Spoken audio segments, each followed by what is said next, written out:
Estructura de los hemisferios cerebrales. ¿Qué son los hemisferios cerebrales?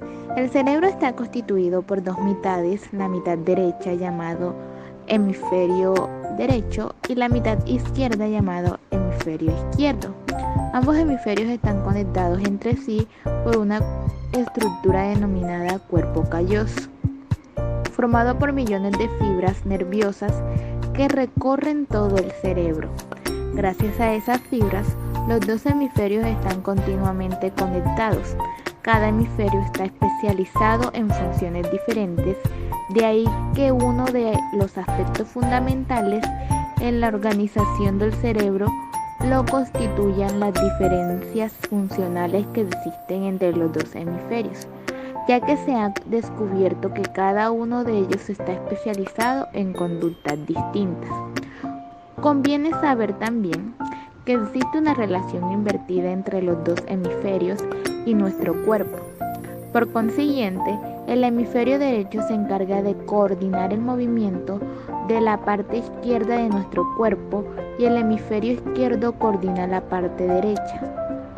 Funciones de los hemisferios izquierdo y derecho. La parte derecha está relacionada con la expresión no verbal.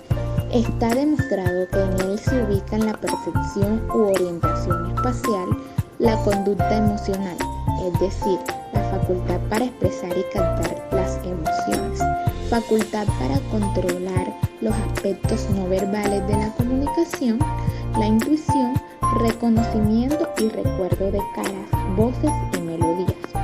El cerebro derecho piensa y recuerda en imágenes. En general, el hemisferio izquierdo es dominante en el lenguaje, procesando lo que escuchas y encargándose de la mayor parte de las tareas del habla. También está a cargo de llevar a cabo los cálculos lógicos y matemáticos. Además, cuando necesitas recordar un dato, tu cerebro izquierdo lo extrae de tu memoria. Diversos estudios han demostrado que las personas en las que su hemisferio dominante es el derecho estudian, piensan y recuerdan, aprenden en imágenes, como si se tratara de una película sin sonido. Estas personas son muy creativas y tienen muy desarrollada la imaginación. Inteligencias múltiples. La investigación de Howard Gardner ha logrado identificar y definir hasta 8 tipos de inteligencia.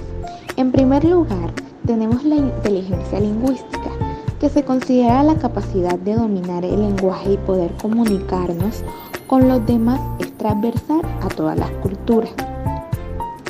Inteligencia lógico-matemática. Durante décadas, la inteligencia lógico-matemática fue considerada la inteligencia en bruto. Suponía el axis principal del concepto de inteligencia y se empleaba como baremo para detectar cuán inteligente era una persona. Inteligencia espacial, también conocida como inteligencia visual espacial, es la habilidad que nos permite observar el mundo y los objetos desde diferentes perspectivas. Inteligencia musical. La ejecución de funciones vinculadas con la interpretación y composición de música, como cualquier otro tipo de inteligencia, puede entrenarse y perfeccionarse. La inteligencia intrapersonal. La inteligencia intrapersonal refiere a aquella inteligencia que nos faculta para comprender y controlar el ámbito interno de uno mismo, en que se refiere a la regulación de las emociones y del foco atencional. Inteligencia interpersonal. La inteligencia interpersonal nos faculta para poder advertir cosas de las otras personas más allá de lo que nuestros sentidos logran captar. Inteligencia naturista. Según Gardner, la inteligencia naturista permite detectar y diferenciar y categorizar los aspectos vinculados al entorno.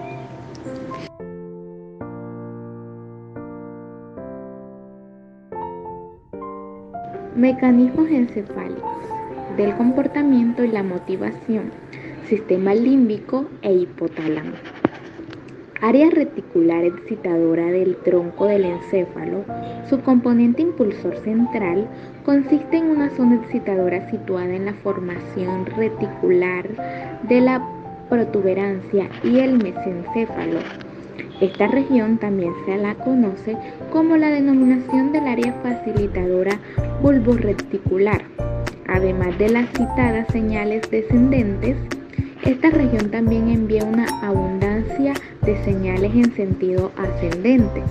La mayoría de estas señales primero van al tálamo, donde excitan a un nuevo grupo de neuronas que transmiten señales nerviosas hacia todas las regiones de la corteza cerebral, así como hasta múltiples zonas del subcorticales.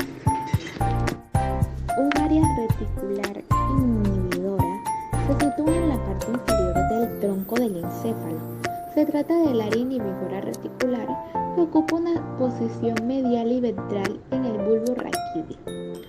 Uno de los mecanismos seguidos para cumplir esta actividad consiste en excitar las neuronas serotoninérgicas, que a su vez segregan la neurohormona inhibidora serotonina en puntos cruciales del encéfalo, el locus ceruleus, y el sistema de la noradrenalina. El locus ceruleus es una pequeña zona que ocupa una posición bilateral y posterior en la unión entre la protuberancia y el mesencéfalo.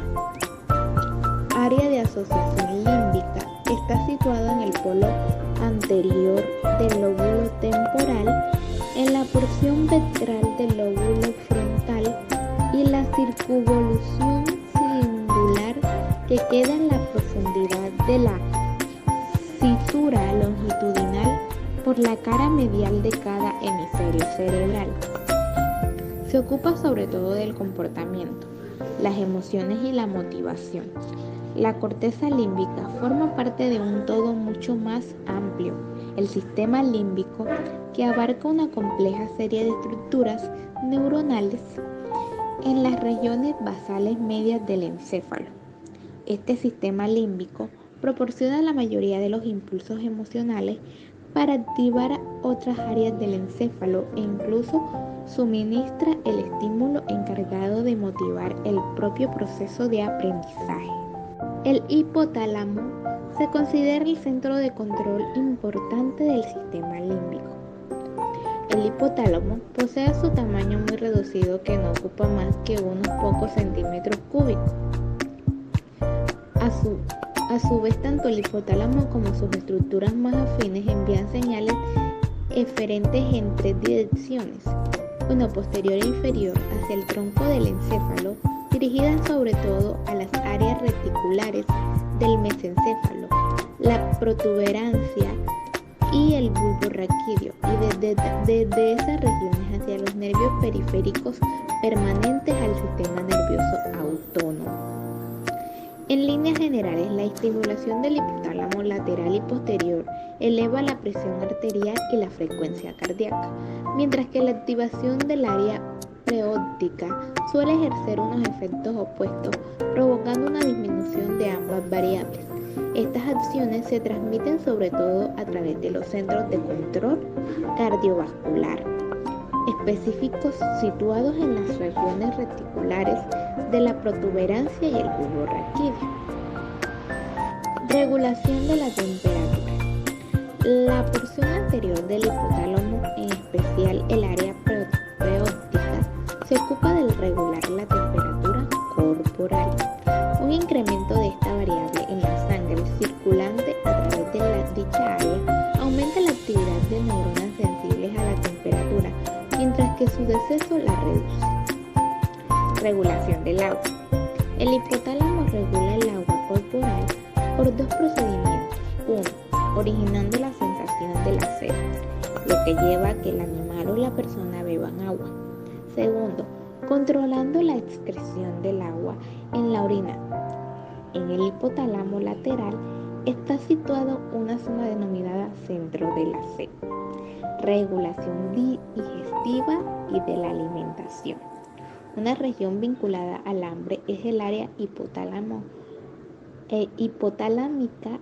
lateral. En cambio, su lesión a ambos lados del hipotálamo hace que el animal pierda su impulso de alimentarse. A veces hasta ocasiona una inanición del carácter letal. en los núcleos ventromediales, está situado en un centro que se opone al deseo de comida, llamado centro de la saciedad. Los cuerpos mamilares que regulan al menos parcialmente los patrones de muchos reflejos de alimentación, como lamerse los labios y deglutir. El hipotálamo se considera el centro de control importante del sistema límbico. El hipotálamo posee su tamaño muy reducido, que no ocupa más que unos pocos centímetros cúbicos.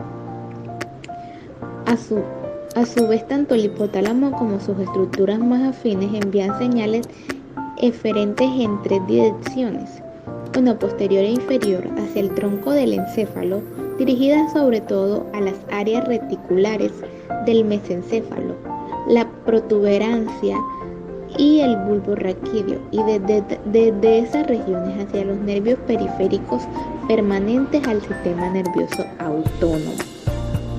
En líneas generales, la estimulación del hipotálamo lateral y posterior eleva la presión arterial y la frecuencia cardíaca, mientras que la activación del área preóptica suele ejercer unos efectos opuestos, provocando una disminución de ambas variables.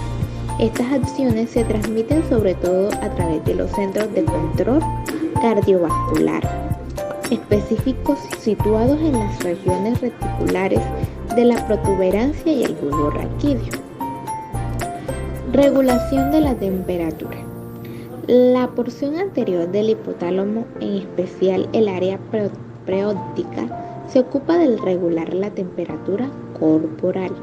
Un incremento de esta variable en la sangre circulante a través de dicha área aumenta la actividad de neuronas sensibles a la temperatura, mientras que su deceso la reduce. Regulación del agua. El hipotálamo regula el agua corporal por dos procedimientos. Uno, originando la sensación de la sed, lo que lleva a que el animal o la persona beban agua. Segundo, controlando la excreción del agua en la orina.